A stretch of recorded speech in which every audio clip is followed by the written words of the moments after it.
మనము స్తుతించి ఘనపరిచి మహిమపరిచి ఉన్నాం.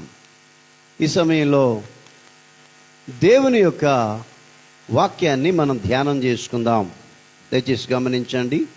పరిశుద్ధ గ్రంథము నుండి కీర్తనల గ్రంథము 32వ అధ్యాయము దయచేసి 9వ వచనం చూడండి, చదివి సహాయం చేయండి. కీర్తనల గ్రంథము 32వ అధ్యాయము 9వ వచనం. బుద్ధి జ్ఞానము లేని గుర్రము వలెనైనను కంచర గాడిద వలనైనను మీరు ఉండకుడి. చాలు, చిన్న ప్రార్థన చేసుకుందాం. చదవబడిన లేఖన భాగం మీద మీ కుడి చేతి నుంచి పరిశుద్ధాత్మ దేవుడు మనతో మాట్లాడలాగున ప్రార్థన చేద్దాం. స్తోత్రము నాయన, స్తోత్రం స్తోత్రం స్తోత్రం. ప్రభువా మీకు వందనాలు, పరిశుద్ధుడా మీకు స్తోత్రాలు. అత్యున్నత సింహాసనమందు ఆసీనుడైన గొప్ప దేవా మీకు వందనాలు వందనాలు వందనాలు, స్తుతులు స్తోత్రములు చెల్లిస్తూ స్తుతిస్తుంటున్నామయ్యా. నాయనా, మీరు మాట్లాడిన ప్రతి మాటను బట్టి స్తుతిస్తున్నాం. మాటలు మీవి, మాట్లాడుచున్నది మీరు. వినుచున్న మా అందరికీ మేలు కలిగించమని యేసుక్రీస్తు నామం పేరిట చదవబడిన లేఖన భాగం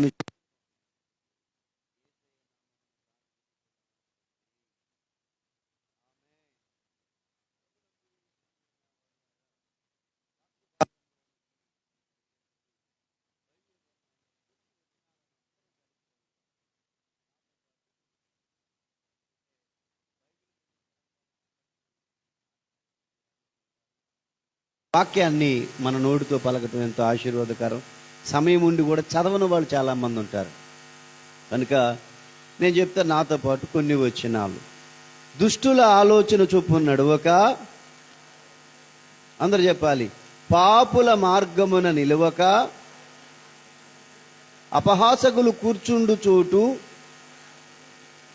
కూర్చుండక, యెహోవా ధర్మశాస్త్రమునందు ఆనందించుచు దివారాత్రము దానిని ధ్యానించువాడు ధన్యుడు.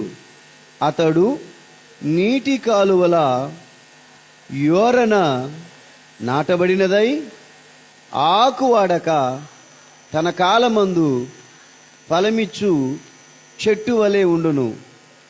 అతడు చేయునదంతయు సఫలమగును. చాలు, వర్తమాన భాగంలోనికి వద్దాం. ఎందుకంటే మీ అందరి చేత ఈ వాక్యాన్ని చదివిస్తే ఆశీర్వాదకరంగా ఉంటుందని మీరు కూడా ఆ వాక్యాన్ని పలుకుతారు కదా. సరే, ఈ సమయంలో మరొకసారి కీర్తనల గ్రంథం 32వ అధ్యాయం 9వ వచనం. బుద్ధి జ్ఞానము లేని కంచరగాడిద గుర్రం వలెనైనను కంచరగాడిద వలెనైనను మీరుండకుడి. ప్రభునందు ప్రియమైన దేవుని బిడ్డలారా, రక్షించబడినటువంటి దేవుని బిడ్డలముగా మానవులంగా మనం ఈ లోకంలో జీవిస్తున్నాం. ఈ లోకములో మనం జీవిస్తున్నప్పుడు ఉద్యోగాలు చేసుకున్నా, వ్యాపారం చేసుకున్నా, వ్యవసాయం చేసుకున్నా, కష్టపడి చేతి పనులు చేసుకున్నా, చదువుకున్నా, ఏది కలిగి ఉన్నా మన జీవితంలో అతి ప్రాముఖ్యమైనది ఏంటో తెలుసా? ఎన్నో ఉన్నాయి, వాటిలో ప్రాముఖ్యమైనది ఏంటంటే బుద్ధి. ఏంటండి చెప్పాలి నాకు అందరూ? బుద్ధి చాలా ప్రాముఖ్యమైనది. ఎవరైనా సరే చెప్పిన పని చేయకపోయినా,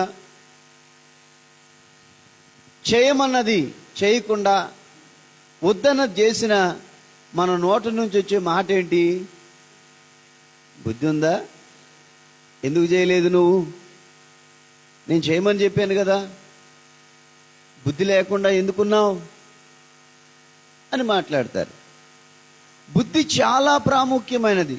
ఈరోజు మనం పరిశుద్ధ గ్రంథంలో ఈ వాక్యాన్ని మనం ధ్యానం చేస్తున్నప్పుడు ప్రియులారా గుర్తుపెట్టుకోనండి, ఈరోజు మన ధ్యానాంశము బుద్ధి. ఇక్కడ కీర్తనాకారుడైన దావీదు అంటున్నాడు, బుద్ధి జ్ఞానము లేని గుర్రము వలనైనను కంచర గాడిద వలనైనను మీరుండకుడి. మన మనుషులు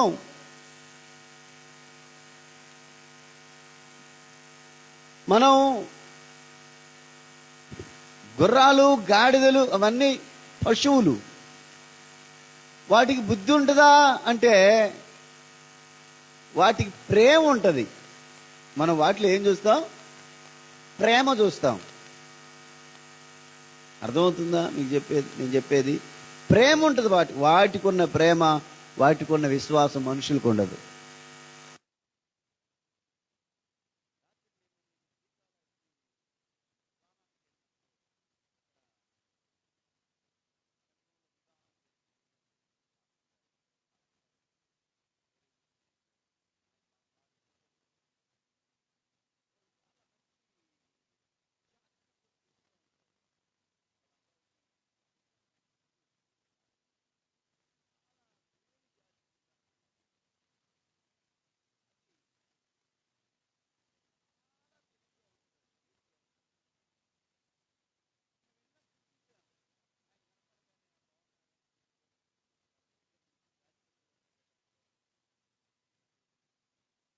ఒక్కొక్క చనిపోయిందండి, చాలా మంచిది. అది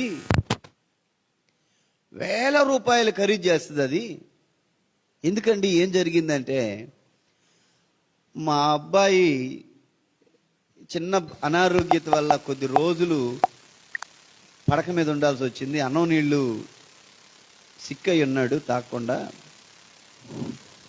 వాడు ఎన్ని రోజులైతే అన్నం తినకుండా, నీళ్లు తాగకుండా అనారోగ్యంగా బెడ్ మీద ఉన్నాడు, అన్ని రోజులు ఈ కుక్క అన్నం ముట్టలేదండి, ఏం పెట్టినా తినలేదు.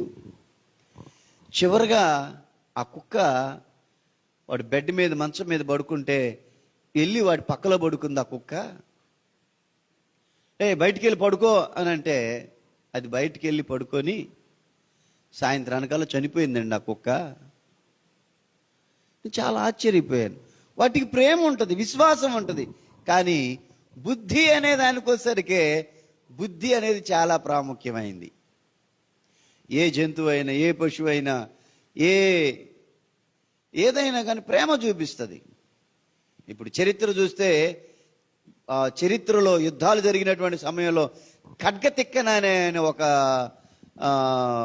ఆయన సైన్యాధిపతి, ఒక అధిపతి, ఆయన యుద్ధానికి వెళ్తే ఆ యుద్ధంలో ఆయన చంపబడితే, ఆ చంపబడి ఆయన తల నరకబడితే ఆ గుర్రం అంట తల పట్టుకొని వచ్చిందంట ఇంటికి. ఆ తల పట్టుకొని ఆ తలని ఇంటికి తీసుకొచ్చిందంట ఆ గుర్రం. వాటికి ప్రేమ ఉంటుంది. అందుకే నేను మీకు చెప్తున్నాను.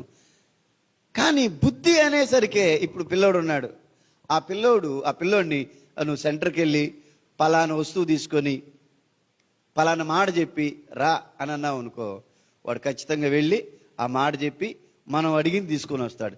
అదే ఒక గుర్రానికి చెప్పామనుకో, మనల్ని ప్రేమిస్తుంది, మనం అంటే ఇష్టం అని చెప్పి ఆ గుర్రానికి నువ్వు సెంటర్కి వెళ్ళామని తీసుకురా తెచ్చిద్ది. అది వాటికి బుద్ధి లేదు, బుద్ధి ఉండదు, జ్ఞానం ఉండదు వాటికి.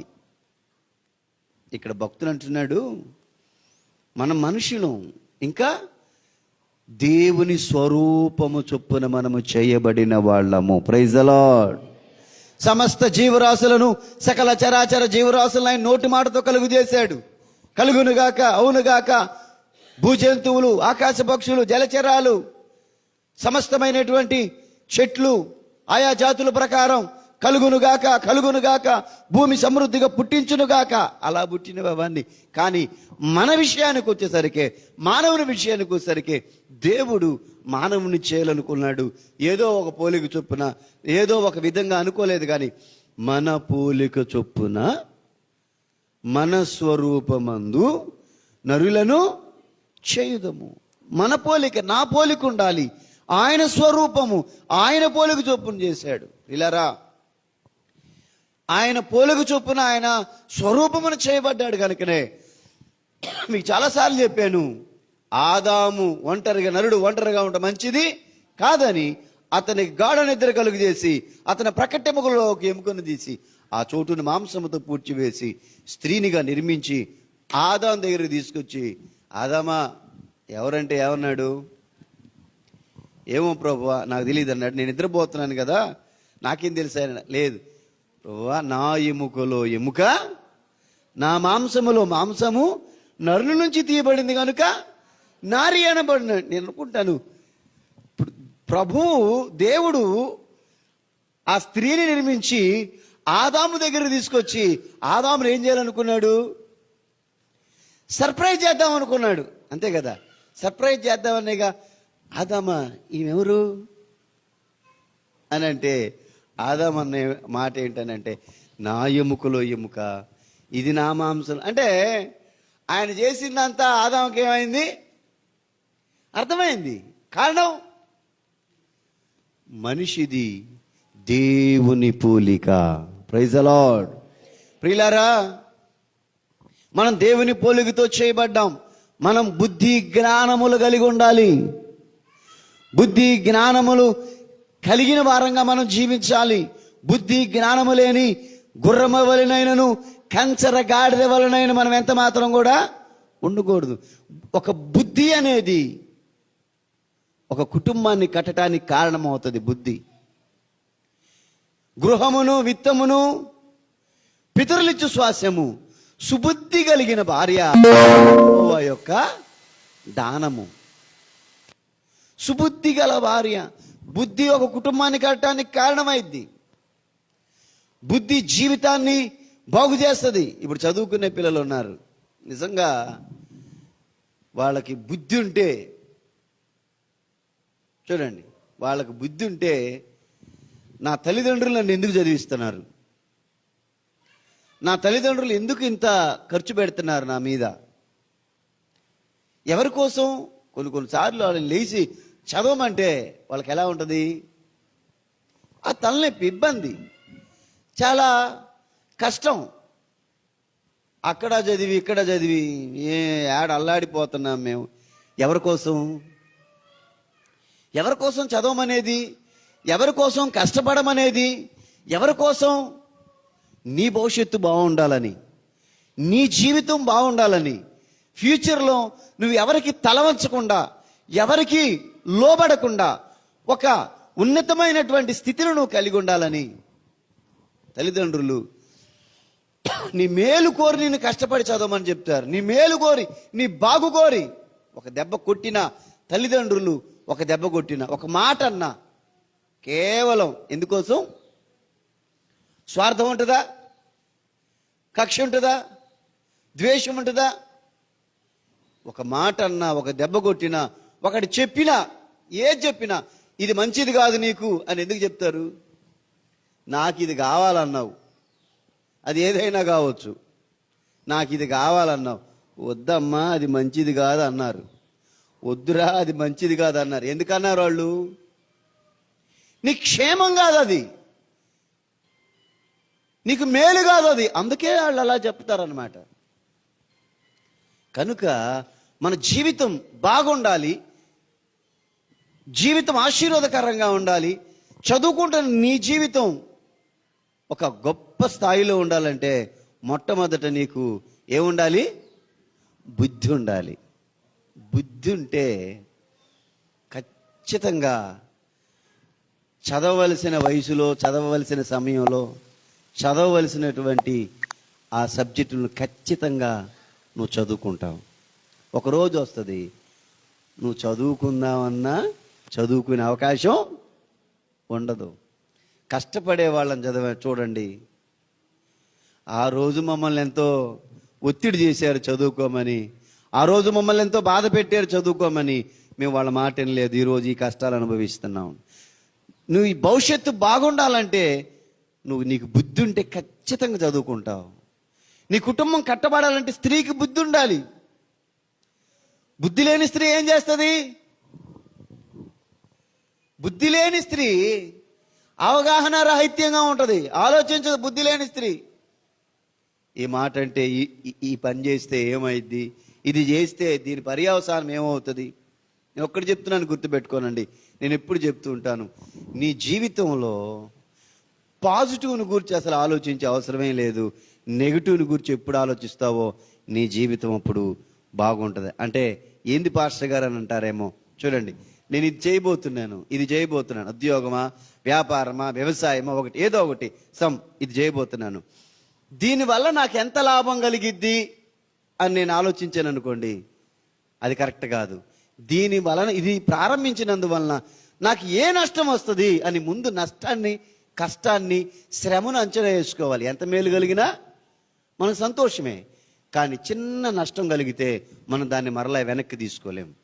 దీనివల్ల ఏ ఇబ్బందులు మనం ఎదుర్కొంటాం, ఏ సమస్యలు మనం ఎదుర్కోవాల్సి వస్తుంది, ఏ విషయాన్ని మనం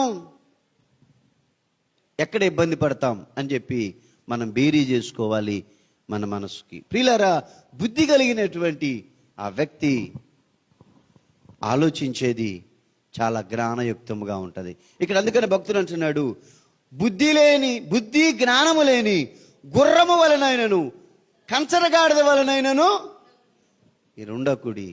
ఎందుకంటే చూడండి, అక్కడ రాయబడింది, అవి నీ దగ్గరికి తేబడినట్లు వాటి నోరు వారుతోనూ కళ్ళెముతోనూ బిగింపవలెనో.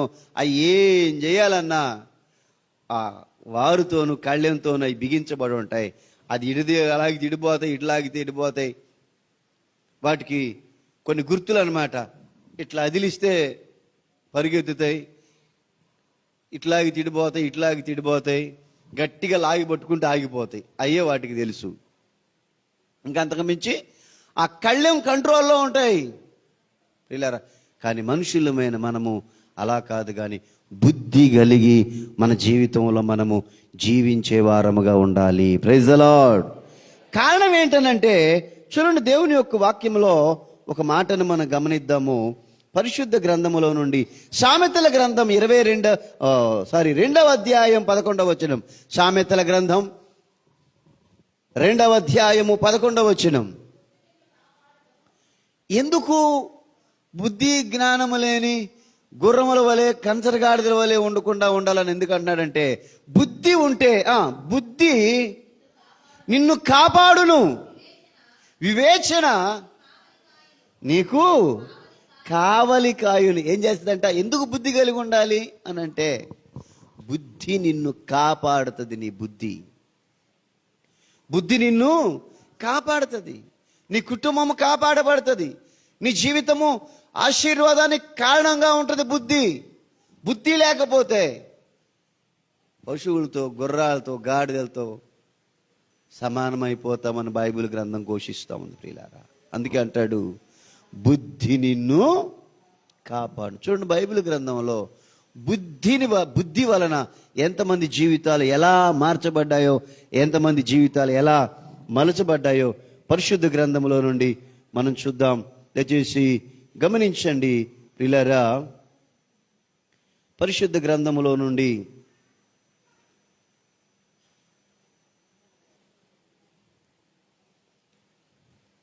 లూకాసు వార్త 15వ అధ్యాయం 17వ వచనం. లూకాసు వార్త 15వ అధ్యాయము 17వ వచనం.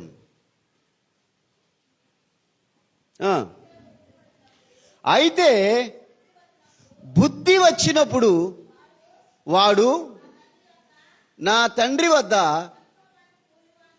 ఎంతో మంది కూలివాండ్రకు అన్నము సమృద్ధిగా ఉన్నది, నేనైతే ఇక్కడ ఆకలికి చచ్చిపోవచ్చున్నాను. నేను లేచి నా తండ్రి వద్దకు వెళ్ళి, తండ్రి, నేను పరలోకమునకు విరోధముగాను మీ ఎదుట పాపము చేసి తిని, ఇక మీదట నీ కుమారుణ్ణని అనిపించుకొనుటకు యోగ్యుడను కాను, కనుక నీ కూలివారిలో ఒకనిగా పెట్టుకొనమని అతడితో చెప్పుదుననుకొని లేచి తండ్రి వద్దకు వచ్చిన. పిల్లారా, ఇక్కడ గమనించండి, ఈ సారాంశం, ఈ కథ, ఈ వాక్యం తెలియని విశ్వాసులే ఉండరు. దీనికి మనం ఏం పేరు పెడతాము? తప్పిపోయిన కుమారుడు. చూడండి, ఏ కుమారుడు? ఏం పెడతాం పేరు? వినలేదా మీరు ఎప్పుడన్నా? తప్పిపోయిన కుమారుడు. కానీ నేను మాత్రం తప్పిపోయిన కుమారుడు అంటే మాత్రం ఇష్టపడను, నేను ఒప్పుకోను. నేను తప్పిపోయిన కుమారుడు కాదు, తప్పించుకొని పోయిన కుమారుడు. ఎవరు? తప్పిపోయిన కుమారుడు కాదు, తప్పించుకొని పోయిన కుమారుడు. కారణం ఏంటి? తప్పిపోవటం అంటే ఏంటి? తెలిసి తెలియక, అర్థం కాక, ఎక్కడికో ఎటో అవగాహన లేకుండా. కానీ ఇతడు ఏం చేశాడంటే తప్పిపోయాడు. అవునా? తప్పించుకొని పోయాడు. ప్రియులారా, వాస్తవానికి చూస్తే మనం ఆ తండ్రికి 2 కుమారులు ఉన్నారు, మనకు తెలిసిన విషయమే. పెద్దవాడు తండ్రిని అనుసరిస్తూ ఉన్నాడు, చిన్నవాడు తన ఇష్టానుసారంగా జీవిస్తూ ఉన్నాడు. ఒకరోజు ఆ తండ్రి దగ్గరికి వచ్చి అతను అన్నమాట, నా తండ్రి, నా తండ్రి. మొదటి నుంచి చదవండి, మొదటి నుండి చదవాలి. నా తండ్రి, నా ఆస్తిలో నాకొచ్చు భాగమేమని తన తండ్రిని అడగగా, చూడండి ఏమంటున్నాడు, నా తండ్రి నేను కుమారుడు అనిపించుకోవడానికి యోగ్యుడిని కాదు. అది వేరు. అసలు ఫస్ట్ ఆఫ్ ఆల్ మొట్టమొదటి తండ్రిని అడిగిన ప్రశ్న ఏంటంటే, తండ్రి ఆస్తిలో నాకొచ్చు, పాపం ఎప్పుడు సంపాదించాడు ఈ ఆస్తి అంతా? ఏడ సంపాదించాడు, ఎప్పుడు సంపాదించాడు? నా తండ్రి ఆస్తిలో నాకొచ్చే భాగం. చూడండి, అంటే తనకొచ్చే ఆస్తిని అంతా సమకూర్చుకొని దూరంగా వెళ్ళిపోవాలి, తన మనస్సు వచ్చినట్టు, తన ఆలోచన వచ్చినట్లు. నిజంగా ప్రియులారా, స్వేచ్ఛానుసారంగా తిరగటానికి ఎంత మాత్రం కూడా ఇష్టపడకూడదు. ఎందుకంటే ఒక వ్యక్తి తన జీవితంలో, తన కుటుంబంలో తండ్రి అనేటటువంటి ఆ స్థానం ఎంత విలువైందో, ఎంత ప్రాముఖ్యమైందో, ఎంత ఉన్నతమైందో ఎప్పుడు తెలిసి చెప్పండి?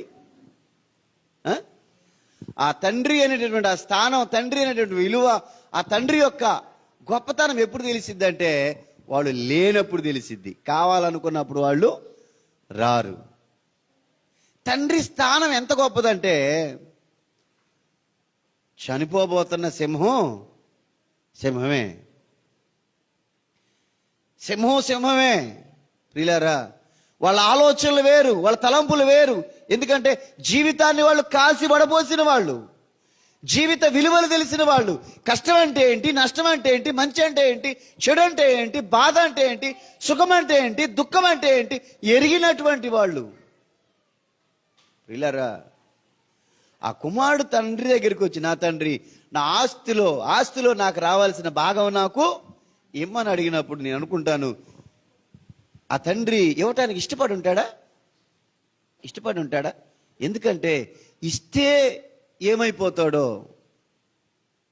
నేను అనుకుంటాను. ఆ తండ్రి ఎంతో బ్రతిమలాడు ఉంటాడు ఆ బిడ్డని, బాబు ఇదంతా నీదే కదా, ఇదంతా నీకు సంబంధించిందే కదా, నాదంతా నీదే కదా, నీ ఇష్టం వచ్చినట్టు ఖర్చు పెట్టుకో. చూడండి, అట్లా కాదు, నా భాగం నాకు ఎందుకు, నా మనసు వచ్చినట్లు, నా ఇష్టం వచ్చినట్లు, ఎవరు అడ్డు లేకుండా. ఇప్పుడు తండ్రి ఉన్నాడు, తండ్రి దగ్గర ఉంటే ఒక లిమిట్ ఉంటుంది, ఒక పరిధి ఉంటుంది, ఒక హద్దు ఉంటుంది. అంతకు మించి ఎక్కువ ఎంత మాత్రం కూడా ముందుకు అడుగేయటానికి వీలు లేదు. ప్రియులారా, కనుక స్వేచ్ఛానుసారమైన జీవితం కావాలి. నేను అనుకుంటాను, ఎంతో బాధపడి ఉంటాడు, ఇబ్బంది పడి ఉంటాడు, మనసు కష్టపెట్టుకొని ఉంటాడు ఆ తండ్రి. కష్టంగా చేసేది లేక ఒక్కోసారి పిల్లలు మాట అనిపోతే ఏం చేస్తామో తెలుసా? ఎవరి మాట వింటారు? స్నేహితుల మాట ఏమైనా వింటారా? మీరన్నా చెప్పండి రా. ఎవరి మాట వింటాడు? నా మాట వినపోతే వినిపోయాడు, ఇంకొకరి చేత నా మాట చెప్పిద్దాం. చాలా ప్రయత్నాలు చేస్తారు.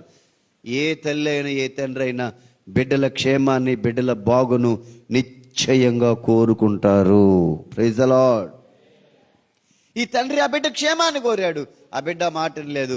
కష్టం మీద మనస్సు ఇష్టం లేకపోయినా ఆస్తి అంతా ఇచ్చాడు. మనోడు ఏం చేశాడు? వెళ్ళి దూరదేశం వెళ్ళి దుర్వ్యాపారం చేసి ఆ ఆస్తిని అంతా కూడా పాడు చేశాడు. ప్రియులారా, పాడు చేశాడు. ఆస్తిని అంతా నాశనం చేశాడు, దుర్వ్యాపారం చేశాడు. తన దగ్గర డబ్బున్నంతసేపు ఎంతో మంది స్నేహితులు, పిలవపోయినా పలికేవాళ్ళు, రమ్మనపోయినా వచ్చేవాళ్ళు. ఎందుకంటే ఇప్పుడు బెల్లం చుట్టూ ఈగలు ఉన్నట్టు ఒక ఉన్నతమైనటువంటి స్థితి. విలువ నీ దగ్గర ఉన్నప్పుడు నువ్వు ఎవరిని పిలిచే అవసరం లేదు, వాళ్ళే వస్తూ ఉంటారు. కానీ నేను చెప్పేది ఏంటంటే, మనకు నిజమైనటువంటి బంధువులు, నిజమైన స్నేహితులు ఎవరు నాకు ముఖ్యులు అని మనం అనుకోగలమంటే, మన సంతోషంలో పాలు పంపులు పొందే వాళ్ళందరూ మనోళ్ళు కాదు. వాళ్ళు తోడబుట్టిన వాళ్ళైనా, రక్త సంబంధికులైనా, బంధువులైనా, ఎవరైనా కానీ మన సంతోషంలో పాలు పంపులు పొందేవాళ్ళు కాదు, మన ఆనందంలో ఆనందించేవాళ్ళు కాదు. నీ కష్టంలో ఎవరైతే నీ పక్షంగా ఉంటారో, తోడబుట్టినోడు కావచ్చు, స్నేహితుడు కావచ్చు, ఏ సంబంధం లేనోడైనా పర్వాలేదు, నీ కష్టంలో, నీ శ్రమలో, నీ బాధలో, నువ్వు దుఃఖంలో ఉన్నప్పుడు నీ పక్షముగా నిలబడి, నువ్వు భయపడొద్దు, నేనున్నాను, నీకేమి ఇబ్బంది లేదు అని ఎవరైతే మనల్ని పక్షంగా నిలబడి మనల్ని ఓదార్చగలిగి, ఎవరైతే మనల్ని ధైర్యపరచగలుగుతారో వాళ్ళే నిజమైన బంధువులు, వాళ్ళే నిజమైన మిత్రులు. చప్పట్లు కొట్టి దేవుని మహిమ పరుద్దాం. హల్లెలూయా. ప్రియులారా, బుద్ధి జ్ఞానం లేని గుర్రముల వలె, కంచరగాడిద వలె మనం ఉండకూడదు.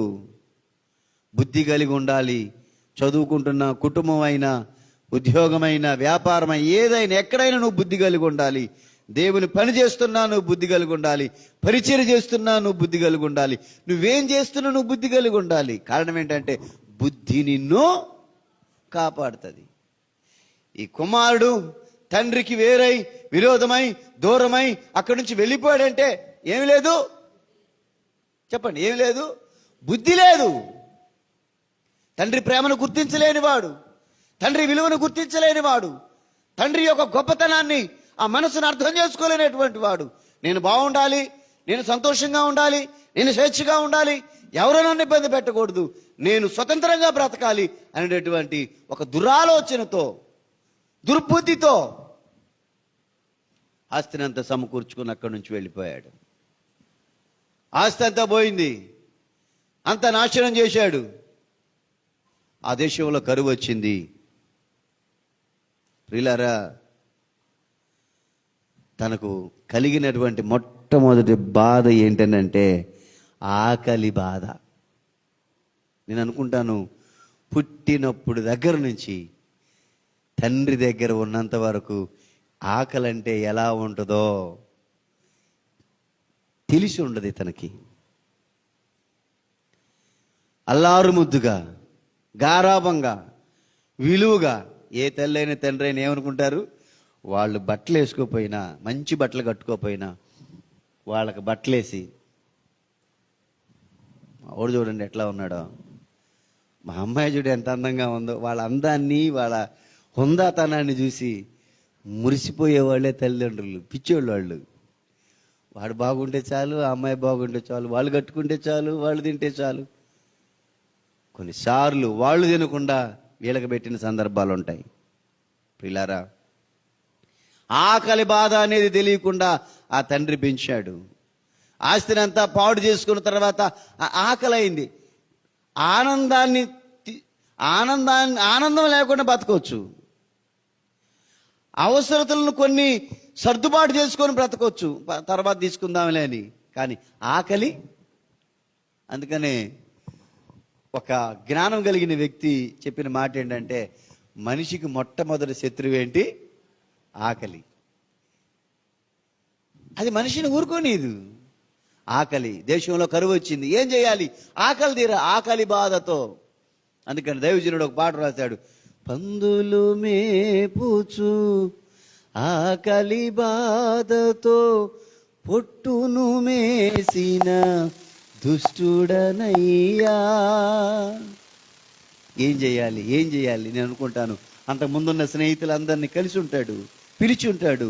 డబ్బున్నప్పుడు వచ్చిన స్నేహితులు డబ్బు లేనప్పుడు రాలేదు, పిలవపోయిన వచ్చిన స్నేహితులు పిలిచినా రావట్లేదు. ఏం లేదు తన దగ్గర. నువ్వు ఒక స్థితిలో ఉంటే, మావాడురా, మా అమ్మాయి మావాళ్లే, కానీ నువ్వు దేని స్థితిలో ఉంటే నన్నేం అడుగుతారో, నన్ను పిలిస్తే. చూడండి మనుషుల నైజం, మానవత్వం ఎలాంటిది. యోబు బూడిదలో కూర్చున్నప్పుడు ఎవడు రాలా? బూడిదలో కూర్చున్నప్పుడు, దుమ్ము పోసుకున్నప్పుడు, ధూళి పోసుకున్నప్పుడు యోబు దగ్గరికి ఎవరైనా వచ్చారా? చూడండి బైబిల్ గ్రంథంలో యోబు దగ్గరికి ఎవరు రాలేదు. కానీ ప్రియులారా, యోబు దగ్గరికి వాళ్ళు ఎప్పుడు వచ్చారో చూస్తే బైబిల్ గ్రంథంలో యోబు గ్రంథము దయచేసి 42వ అధ్యాయము 11వ వచనం 10 నుంచి చదవండి, అర్థమవుతుంది. మరియు యోబు తన స్నేహితుల నిమిత్తము ప్రార్థన చేసినప్పుడు యెహోవా అతని క్షేమస్థితిని మరలా అతనికి దయచేసెను. మరియు యోబునకు పూర్వము కలిగిన దానికంటే 2 అంతలు అధికముగా యెహోవా అతనికి దయచేసెను. ఎప్పుడు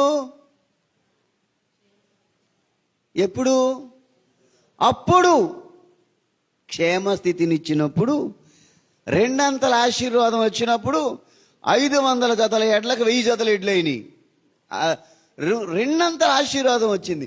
అప్పుడు అతని సహోదరులు, అతని అక్క చెల్లెండ్రు, అంతకుముందు అతనికి పరిచయలైన వారును వచ్చి అతనితో కూడా అతని ఇంట అన్నపానములు పుచ్చుకొని యెహోవా అతని మీదికి రప్పించిన సమస్త బాధను గూర్చి ఎంత లేచి దుఃఖం పొందితివని అతని కొరకు దుఃఖించుచు అతనిని ఓదార్చిరి. ఇదియుగాక ఒక్కొక్కడు ఒక్కొక్క వరహాను, ఒక్కొక్కడు బంగారు ఉంగరుని తెచ్చి ఇచ్చెను. ఎప్పుడు ఇచ్చారండి వీళ్ళు? ఒక్కొక్కరు ఒక్కొక్క ఉంగరం బంగారు వారా తెచ్చారంట. బూడిదలో కూర్చున్నప్పుడు రాలా. ఎందుకు? బూడిదలో కూర్చున్నప్పుడు ఉంగరాలు తెచ్చి ఇచ్చారనుకో ఏమిస్తాడు? బూడిదే. చూడండి, మనుషులు ఎలాంటి వాళ్ళు? స్వార్థప్రియులు, ధనాపేక్ష కలిగిన వారు, బింకములాడువారు. ప్రియులారా, పరిశుద్ధాత్మ దేవుడు మనతో మాట్లాడుతున్న మాటలు. ఈ కుమారుడు, ఈ యవనస్తుడు బాగున్నంతకాలం చుట్టూ తిరిగి పిలిచినా కూడా రావట్లేదు. ఎక్కడ మనల్ని ఏమడుగుతాడో, అవసరం తీరిపోయింది, ఏం చేయాలి, ఆకలి అవుతుంది, ఆకలి బాగా తట్టుకోలేక ముందు ఆకలి తీరాలి, ఏం చేద్దాం. ఒక వ్యక్తి దగ్గరికి వెళ్ళి, పందులు మేపే అతని దగ్గరికి వెళ్ళి, అయ్యా నాకు అన్నం పెడితే చాలు, మీకు పందులు కాస్తాను నేను. ప్రియులారా, గొర్రెలు కాయటానికి పందులను కాయటానికి ఏమైనా తేడా ఉంటుందా? పందులు కాయటానికి ఏమైనా తేడా ఉంటుందంటే, గొర్రెలను కాయటానికి కష్టపడాలి, పందులను కాచడానికి ఇబ్బంది పడే అవసరమే లేదు.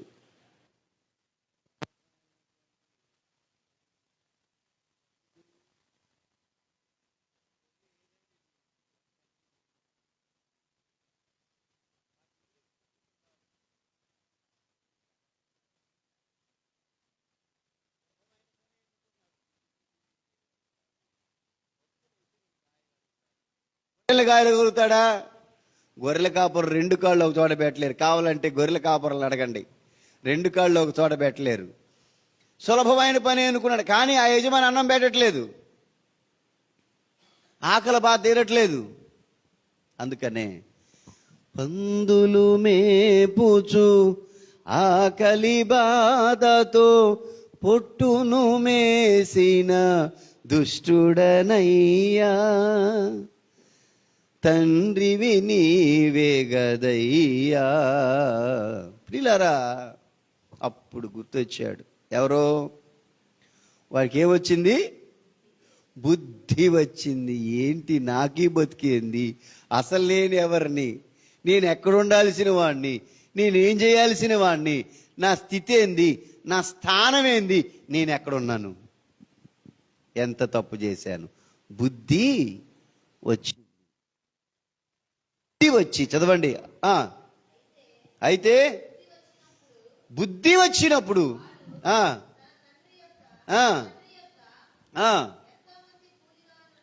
అనుకుంటున్నాడు, బుద్ధి వచ్చి నా తండ్రి దగ్గర ఎంతో మంది కూలి వాళ్ళు ఉన్నారు, ఆహారం సమృద్ధి,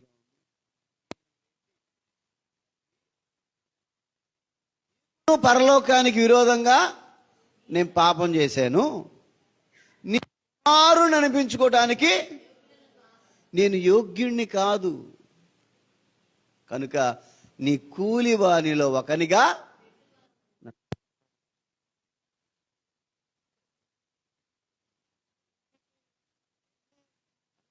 ఉండేటటువంటి స్థితి కూడా లేదు. ఆ అర్హతను ఏం చేశాడు? నేను పోగొట్టుకున్నాను. నీ కుమారుని అనిపించుకున్నట్టుకు నేను యోగ్యునిగాను, నీ కనుక నీ కూలివారిలో ఒకనగా పెడు. బుద్ధి వచ్చింది ప్రియులారా. తిరిగి ఇంటికి వెళ్తున్నాడు. వెళ్ళేటప్పుడు వచ్చి అసలు ఇంటి దగ్గర నుంచి వచ్చేటప్పుడు ఎట్లా వచ్చి ఉంటాడు చెప్పండి? ఆనందం. ఇన్ని రోజులకి ఇచ్చాడు డబ్బులు.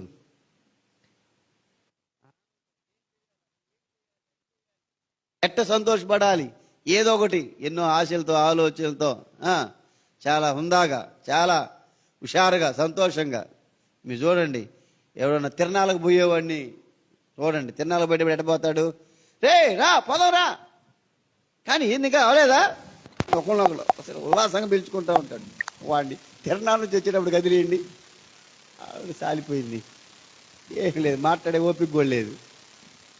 వీళ్ళారా, ఈ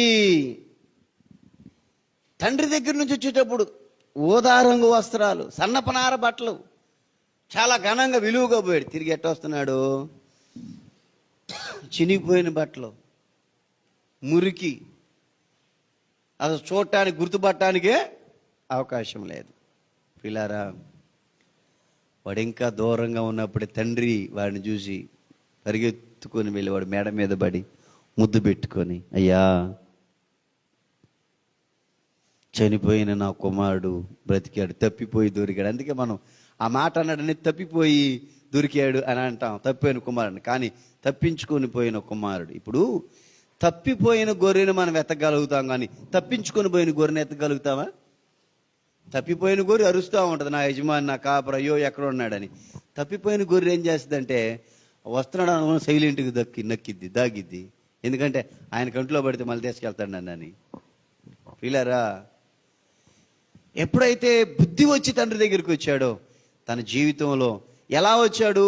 కూలివానిగా ఉందాం, ఆయన కుమారుని అనిపించుకునే అర్హత లేదు అని వస్తే ఆ తండ్రి అతనికి ప్రశస్తమైన వస్త్రములు ధరింపజేసి, చెప్పులు తొడిగి, ఉంగరం పెట్టి తన మొదటి స్థితిని తనకు మరలా తిరిగి అనుగ్రహించాడు. చపలు కొట్టి దేవుని నామం పొందుదాం. హల్లెలూయా. ఎందుకని? బుద్ధి వచ్చింది కనుక. అదే బుద్ధి రాకపోతే ఆ పొట్టే తినేవాడు, బుద్ధి రాకపోతే పందులే మేపుతూ ఉండేవాడు, బుద్ధి రాకపోతే ఆ కరువులో ఏమైపోయేవాడు. కానీ బుద్ధి వచ్చింది కనుక తన స్థానం తనకు వచ్చింది. ఇప్పుడు చెప్పండి, బుద్ధి ఆ మనిషికి ఏమిచ్చింది చెప్పండి? ఒక అర్హతను, ఒక హోదానిచ్చింది బుద్ధి. తన స్థానాన్ని తనకు కలుగు చేసింది బుద్ధి. బుద్ధి లేని గుర్రముల వలనైనను కంచరగాడిద వలన మనం ఉండకూడదు. బుద్ధి కలిగి ఉండాలి. నువ్వేం చేస్తున్నావు? బుద్ధి వివేకము కలిగి ఉండాలి. ఆ బుద్ధి నిన్ను కాపాడుతుంది. కేవలం ఆ బుద్ధి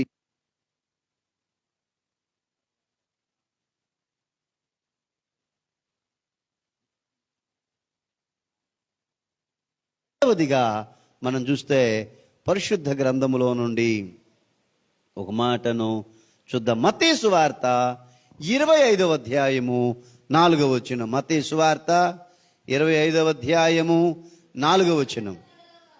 అమ్మా, బుద్ధి గలవారు తమ దివిటీలతో కూడా సిద్ధిలలో నూనె తీసుకొని పోయిరి. ఇక్కడ మనకు ఎవరు కనపడుతున్నారు? బుద్ధి గలవారు. అక్కడ రాయబడిన విషయం ఏంటంటే 10 మంది కన్యకులు తమ దివిటీలను పట్టుకొని పెండ్లి కుమారుని ఎదుర్కొనుట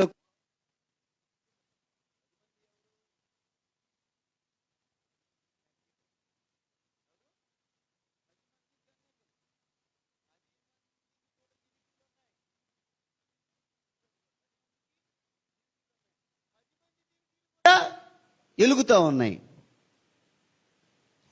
పెండ్లి కుమారుడు రాబోతున్నాడు, పెండ్లి కుమారుని ఎదుర్కోవాలి వెళ్ళి. కనుక ఈ 10 మంది 10 దివిటీలు తీసుకున్నారు. వీళ్ళు బయలుదేరుతున్నప్పుడు 5గురేమో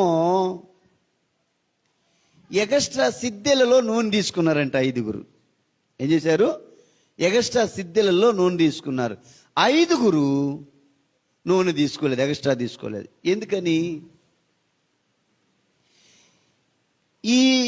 సిద్ధపాటు లేని ఈ 5గురిని బుద్ధి లేని కన్యకలు అన్నారు. ఎగస్ట్రా నూనె తీసుకున్నటువంటి వీళ్లను ఈ 5గురిని ఏమన్నారు? బుద్ధి గల కన్యకులు అన్నారు. చెప్పండి, ఇక్కడ వేరియేషన్ ఏంటి? కన్యకులే 10 మంది, 10 మందికి డ్యూటీలు ఉన్నాయి, ఆ 10 డ్యూటీలు వెలుగుతూ ఉన్నాయి. ఆ 10 మంది బయలుదేరుతుంది పెళ్లి కుమారుని ఎదుర్కోవటానికి. కానీ 5గురు ఏమని ఆలోచించారనంటే, ఒక్కవేళ పెండ్లి కుమారుడు ఆలస్యమైతే, ఎంతమంది ఆలోచించారు ఈ మాట? 5గురు ఆలోచించింది. వాళ్ళని బుద్ధి గల కన్యకలు అన్నారు.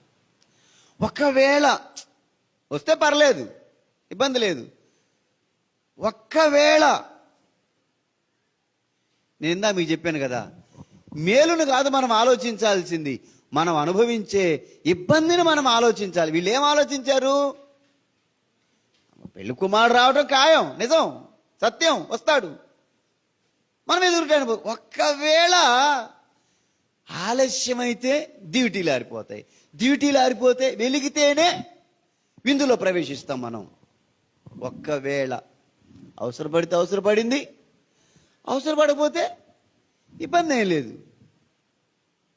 చూడండి, అంటే వీళ్ళు బుద్ధి కలిగిన కన్యకులు అని ఎందుకన్నారంటే, ముందు జాగ్రత్తతోటి జరగబోయే నష్టాన్ని వీళ్ళు అంచనా వేసుకున్నారు, ఇబ్బందిని గురించి వాళ్ళు ఆలోచించారు. ఇదే నేను మీకు చెప్తుంది.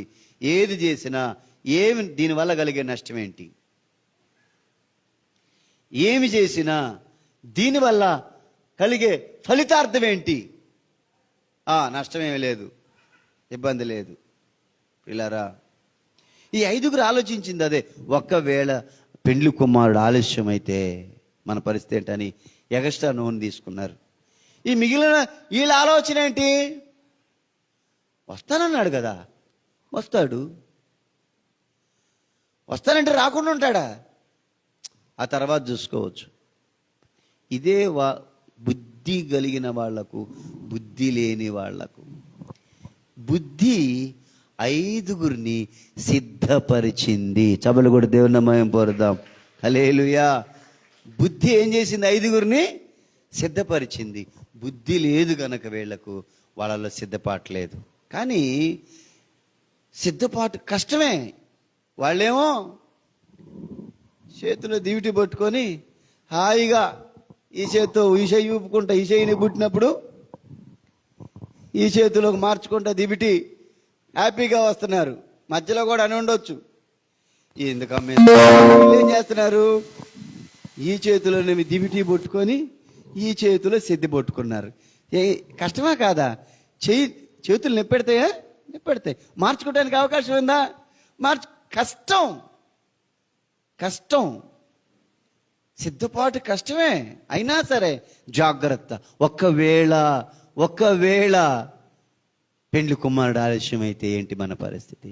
కష్టమైన ముందు జరగబోయేటటువంటి నష్టాన్ని గురించి వాళ్ళు అంచనా వేసుకున్నారు. పిల్లారా, ఆ సిద్ధెల్లో నూనె తీసుకున్నారు, వాళ్ళు వెళ్తున్నారు.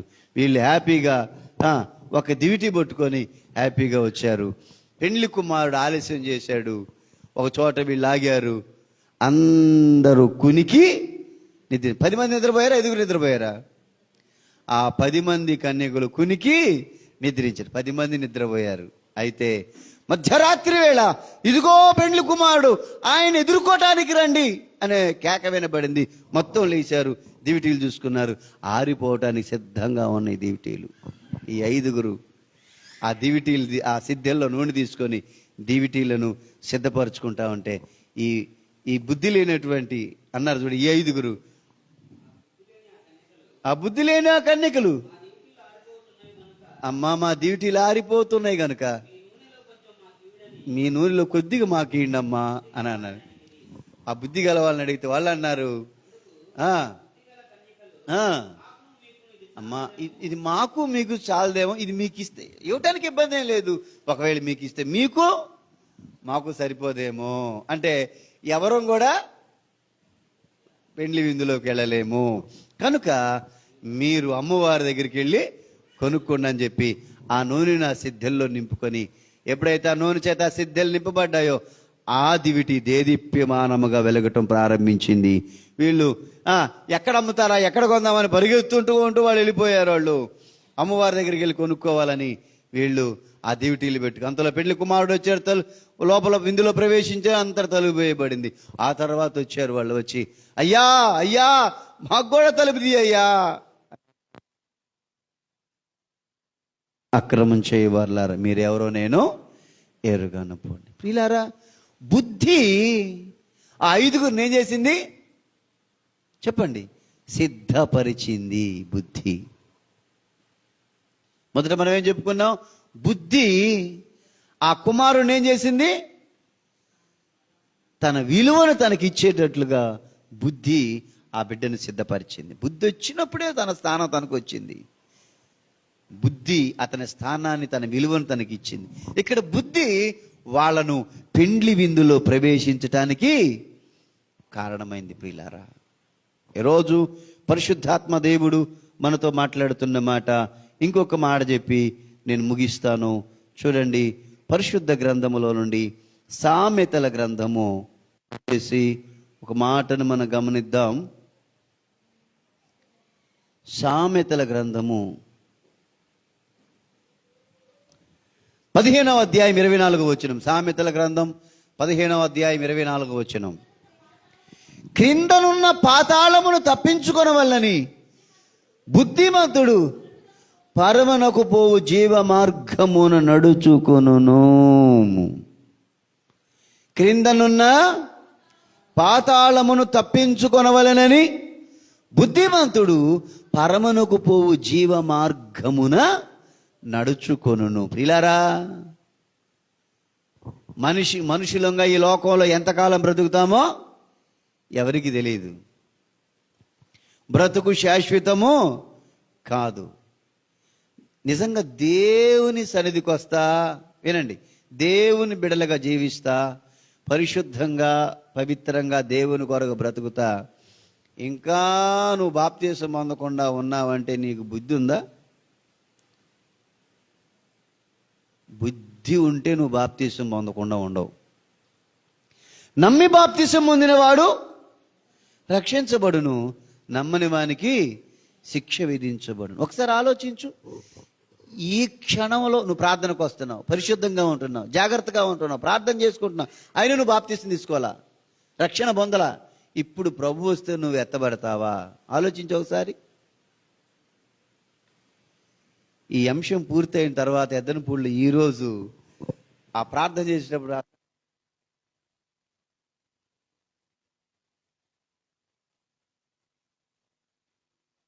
ఏ క్షణమున ఏమి సంభవించునో తెలియదు. ఇప్పుడే ప్రభు వస్తే, ఇప్పుడే ఆ కడబోరతోని మ్రోగితే ఏమవుతుంది? ప్రాణం పోవటానికి ఏమైనా పెద్ద పెద్ద బుల్డోజర్లు రావాలి మన ప్రాణం పోవటానికి? ఏమి లేదు, పెద్ద ఇబ్బంది పడే అవసరమే లేదు. ఒక చిటికలోనే ప్రాణం పోవచ్చు. అతి సున్నితమైనది మానవ జీవితం, మనలో అతి సున్నితమైనది ప్రాణం. అది ఎప్పుడు ఉంటుందో, ఎప్పుడు పోతుందో ఎవరికీ తెలియదు. మనం అప్పుడప్పుడు బాధ వచ్చినప్పుడు, కష్టం వచ్చిన పాడు ప్రాణం పోతే పోయింది, ఎందుకు ఈ పాడు ప్రాణం, ఉండా ఒకటి లేకపోయినా అంటాం. కానీ మనం పడే కష్టం అంతా దాన్ని కాపాడుకోవడం కోసం, ప్రాణాన్ని కాపాడుకోవడం, ఎన్ని చేసినా ప్రాణాన్ని కాపాడుకోవటం కోసం. ఆ ప్రాణం ఎప్పుడు పోతుంది, ఎప్పుడు ఉంటుందో తెలియదు. నువ్వు దేవుని సన్నిధికి వస్తూ కూడా ఇంకా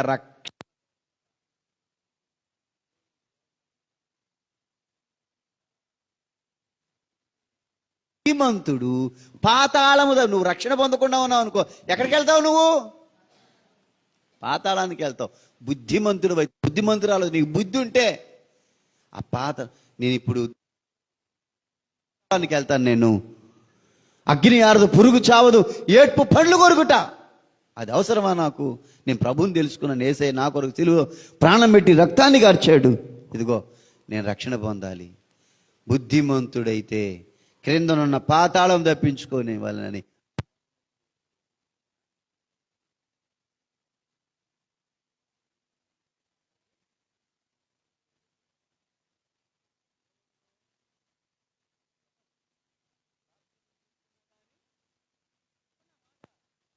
చెప్పండి, బాప్తిసం తీసుకున్నా కానీ బుద్ధి ఉండదు. బాప్తిసం తీసుకొని కూడా లోకాన్ని ప్రేమిస్తూ, బాప్తిసం రక్షణ పొంది కూడా లోక సంబంధమైనటువంటి విషయాల్లో పాలుపొంపులు పొందుతూ రక్షించబడిన నీవు ఎవరిని అనుసరించాలి? దేవుణ్ణి అనుసరించాలి. వాక్యానుసారంగా నువ్వు జీవించాలి. ఇప్పుడు బుద్ధిమంతుడు క్రింద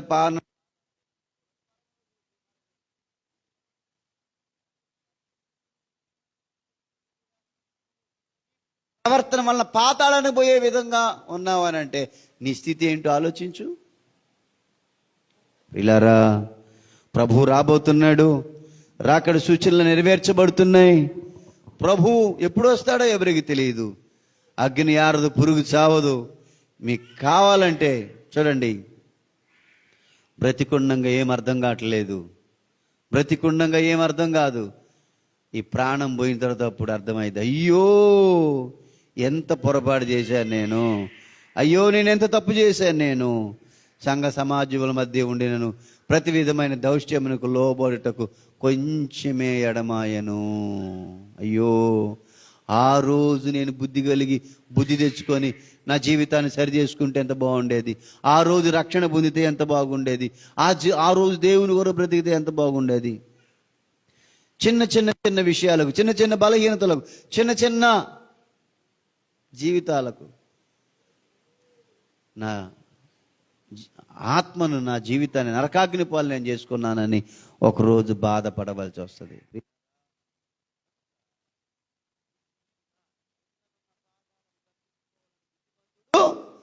పరమనకు పోవు జీవ మార్గం నడుచుకున్నాను.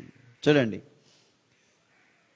ధనవంతునికి బుద్ధి ఆడొచ్చింది, పాతాళంలో వచ్చింది. అయ్యా, ఈ బాధ నుంచి నన్ను తప్పించయ్యా, ఆ లాజర్ను పంపయ్యా అంటే ఏమి లాభం లేదు. అక్కడ ఎక్కడెక్కడ అక్కడ రాకుండా మధ్యలో అగాధం ఉందన్నాడు. ఆయనకు అర్థమైంది, అయ్యా అట్లయితే నాకు 5 సహోదరులు ఇంకా భూమి మీద ఉండారయ్యా, కనీసం వాళ్ళన్నా ఇక్కడికి రాకుండా ఆ లాజర్ను పంపయ్యా. పిల్లారా, పాతాళం భయంకరమైనది. నీకు అర్థమవట్లేదు, ఇప్పుడు నీకు అవగాహన రావట్లేదు. ఎంత చెప్పినా, ఎంత చేసినా, ఏది చేసినా నువ్వు అర్థం చేసుకోలేకపోతున్నావు. నీ మనసు మూయబడి, నీ మనసు బలహీనతను ఆశిస్తూ కోరుకుంటూ ఉంది. కానీ కింద పాతాళం ముందని నువ్వు తప్పించుకోవాలి. అది నిజంగా నీకు బుద్ధి ఉంటే పరమనకు పో జీవ మార్గం నడుచుకుంటావు. ఇంకా నువ్వు పరమనకు పో జీవ మార్గం నడుచుకోవాలని, రక్షణ పొందాలని, దేవుని కొరకు బ్రతకాలని ఆలోచన, నిర్ణయం, తీర్మానం నీకు లేకపోతే ఖచ్చితంగా నీకేమి లేదు. చెప్పండి గట్టిగా, బుద్ధి లేదు. ఈ యొక్క మధ్యాహ్న కాల సమయంలో పరిశుద్ధాత్మ దేవుడు మనతో మాట్లాడుతున్న మాటలు, అమ్మా, బుద్ధి చేత రాజ్యాలు స్థాపించబడతాయి. ఇజ్రాయేలు 12 గోత్రాలకు దావీదు రాజైన తర్వాత, దావీదు అనంతరం తన కుమారుడైన సొలొమోన్ని రాజుగా చేస్తే, ఆ సొలొమోను దేవునికి దహన బలులు అర్పించినప్పుడు ఆ రాత్రి స్వప్నమందు దేవుడు ప్రత్యక్షమై, సొలొమోను నీకేం కావాలో కోరుకోమంటే, అయ్యా, నీ ప్రజలైనటువంటి వారు విస్తారమైన జనాంగము, నీ ప్రజల ఇశ్రాయేలు నీతి న్యాయములతో పరిపాలించుటకు బుద్ధి వివేకము కలిగిన హృదయం నాకు కావాలయ్యా. బుద్ధి వివేకము కలిగిన హృదయం నాకు దయచేయమని అడిగా. నిజంగా దేవుడు చాలా సంతోషించి, ఎప్పుడన్నా అడిగావు దేవుణ్ణి? ఏమడుగుతావు దేవుణ్ణి? చెప్పండి, ఏమడుగుతావు? ఆరోగ్యం అడుగుతావు, మంచిది, అడగొద్దని కాదు. ఉద్యోగం కావాలంటావు, నా పిల్లలు బాగుండాలంటావు, మంచిదే, సంతోషమే, వాళ్ళు బాగుండాలి, బాగుంటారు. నాకు మంచి బుద్ధిని అయ్యా. అడిగేవి ఎప్పుడన్నా? నాకు మంచి బుద్ధి కావాలయ్యా, బుద్ధి కలిగి బ్రతకటం నాకు నేర్పించయ్యా.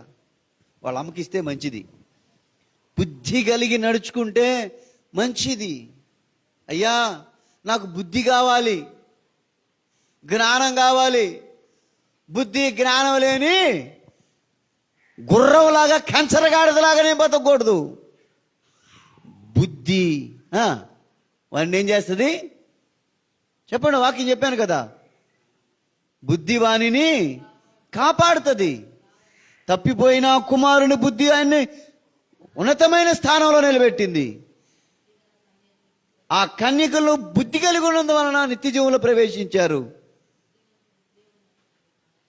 బుద్ధి కలిగిన వాడు మాత్రమే జీవనము మార్గము నడుచుకుంటాడు.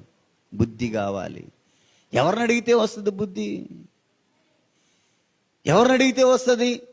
దేవుని వాక్యంలో రాయబడింది, బుద్ధి జ్ఞానముల సర్వసంపద దేవుని యందు గుప్తమై ఉన్నవి. ప్రభువా, కుటుంబాన్ని కట్టుకునే బుద్ధి జ్ఞానం, నీ కొరకు బ్రతకాలన్న బుద్ధి ఉండాలి నాకు. ఎప్పుడైనా చిన్న పొరపాటు చేసినప్పుడు ఎంత బుద్ధి తక్కువ దాన్ని, నేను ఎంత బుద్ధిలోని అనుకుంటాం కదా. బుద్ధి ఉంటే నేను అట్లా చేసేవాడిని కాదు, బుద్ధి ఉంటే నేను అలా మాట్లాడేవాడిని కాదు, అలా మాట్లాడేదాన్ని కాదు అనుకుంటాం కదా. ఎంత బుద్ధి లేని దాన్ని అని. బుద్ధి కావాలి. ఆ బుద్ధిని ప్రభువుని అడగాలి. ఆయన సిద్ధంగా ఉన్నాడు నీకు బుద్ధి జ్ఞానం లేవటానికి. నువ్వు అన్నీ అడుగుతున్నావు కానీ ఆయన చూస్తున్నాడు. అసలు నాకు బుద్ధి కావాలని అడుగుతారు ఎవరన్నా అడిగితే? ఆస్తులు, అంతస్తులు, ఉద్యోగాలు, ఐశ్వర్యాలు అడుగుతున్నారు కానీ బుద్ధిని అడగట్లే ఎవరు. ఈ బుద్ధిని కనుక నువ్వు అడిగితే మిగిలిన అన్నీ దేవుడు నీకు ఇస్తాడు. కొట్టు గట్టిగా చప్పట్లు, హల్లెలూయా. బుద్ధిని అడిగితే దేవుడు నీకు కావాల్సిన ఇస్తాడు. సొలొమోను బుద్ధి వివేకము కలిగిన హృదయం నాకు కావాలయ్యా అంటే ఆశ్చర్యపోయాడు, పరవశించిపోయాడు దేవుడు. సొలొమోను దీర్ఘాయుషునైనా, శత్రు ప్రాణంనైనా, సకల ఐశ్వర్యంలో నువ్వు కోరుకోలేదు, బుద్ధి జ్ఞానం వివేకము కలిగిన హృదయాన్ని కోరుకున్నావు సొలొమోను. వాటితో పాటు బుద్ధి వివేకముతో పాటు జ్ఞాన హృదయంతో పాటు ఇదిగో సకల ఐశ్వర్యాలు నేను నీకు ఇస్తున్నాను. నీకు ముందు కానీ నీ తర్వాత కానీ నీలాంటి రాజు ఉండడు అని చెప్పి దేవుడు సొలొమోనుకు ఆ కృపనిచ్చాడు. ఇలారా అడుగుదామా బుద్ధిని? నిజంగా దేవుని సన్నిధిలో ఆయన ఆరాధించే బుద్ధి కావాలి. ఆయన కొరకు బ్రతకాలనే బుద్ధి కావాలి. ఆయనకి సాక్షులుగా ఉండాలనే బుద్ధి ఉంటేనే ఆయనకి సాక్షులుగా ఉండాలనిపించింది. బుద్ధి ఉంటే నేను దేవుని బిడ్డను, రక్షించబడ్డాను, ఆయన రక్తంలో కడగబడ్డాను, నేను ఎందుకు పాపం చేయాలి? బుద్ధి ఉంటే నేను ఎందుకు ఆయనకు విరోధంగా జీవించాలి? మనుషులకు విరోధులమై బ్రతకొచ్చు ఎక్కడైనా, దేవునికి విరోధులమై బ్రతకగలుగుతామా? దేవునికి విరోధులమై ఎక్కడ బ్రతకలేం ప్రియులారా. కనుక బుద్ధి నిన్ను కాపాడుతుంది. దేవుని బిడ్డలంగా ఆయన మనకు బుద్ధిని ఇవ్వడానికి సిద్ధంగా ఉన్నాడు. సార్వత్రిక సంఘం సకల పరిశుద్ధులు ఆయన ఆరాధిస్తూ ఉన్నారు. ఆయన నీకు బుద్ధినిచ్చే దేవుడు, నీకు రక్షణ ఇచ్చే దేవుడు, నీకోసం ప్రాణం పెట్టాడు ఆయన. ఆ మహాగరుడైనటువంటి ఆ ప్రభువుని, స్తుతికి పాత్రుడు, స్తోత్రమునకు అర్హుడు, స్తుతినందదగినటువంటి ఆ ప్రభువుని స్తుతిస్తూ, ఆరాధిస్తూ, ఘనపరుస్తూ, మహిమపరుస్తూ ఆ ప్రభు రాకడ కొరకు సిద్ధపడి అనేకులను సిద్ధపరుద్దాం. అట్టి కృప, బుద్ధి, జ్ఞానము పరిశుద్ధాత్మ దేవుడు మనందరికీ అనుగ్రహించునుగాక. మీ అందరికి కాదు, మనందరికీ చెప్పే మాకు ఉండాలి బుద్ధి, వినే మీకు ఉండాలి బుద్ధి. చెప్పే మాకు బుద్ధి లేదనుకో, చెప్పింది చేయం. కనుక మాకుండాలి బుద్ధి, మీకుండాలి. అందుకే బుద్ధి జ్ఞానముల సర్వసంపద దేవుడు మనందరికీ అనుగ్రహించునుగాక. దేవుడి మాటలు అందరి వినికిల్లో బహుగా ఆశీర్వదించునుగాక.